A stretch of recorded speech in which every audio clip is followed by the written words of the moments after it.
Good morning সকলকে and welcome back to my another mini blog.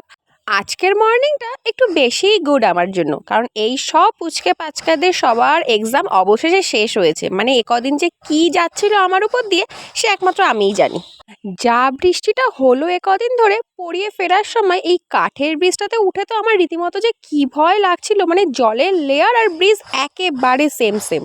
দেখো, exam শেষ হয়ে গেছে ঠিকই, তাই বলে তো পড়ার বেশি দিন ছুটি নিলে হবে না। তো আমি চলে এসেছিলাম এখানে সম্রাটকে পড়াতে, এবং সম্রাট কিন্তু ভীষণ ট্যালেন্টেড একটা স্টুডেন্ট আমার। মানে একবার বোঝালে ও মোটামুটি বুঝে যায়। তারপর সেদিন ঋষিকদের বাড়িতে ছিল সত্যনারায়ণের পুজো, আর আমি তো সেখানে গিয়ে ঋষিককে দেখে রীতিমতো অবাক। মানে এইটুকু বয়সে কি সুন্দর তাল দিয়ে দিয়ে বাজাচ্ছে।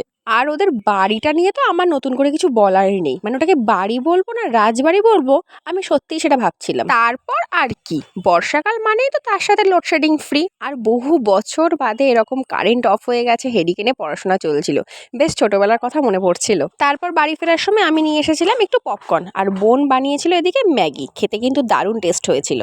জন্মদিন উপলক্ষে একটা পুচকের মা এই মাটির থালার সেটটা অর্ডার করেছে, যার ভিডিও নিয়ে তোমাদের সাথে খুব তাড়াতাড়ি দেখা হবে। আজ তবে এতটুকুই, দেখা হবে নেক্সট ভিডিওতে। টাটা।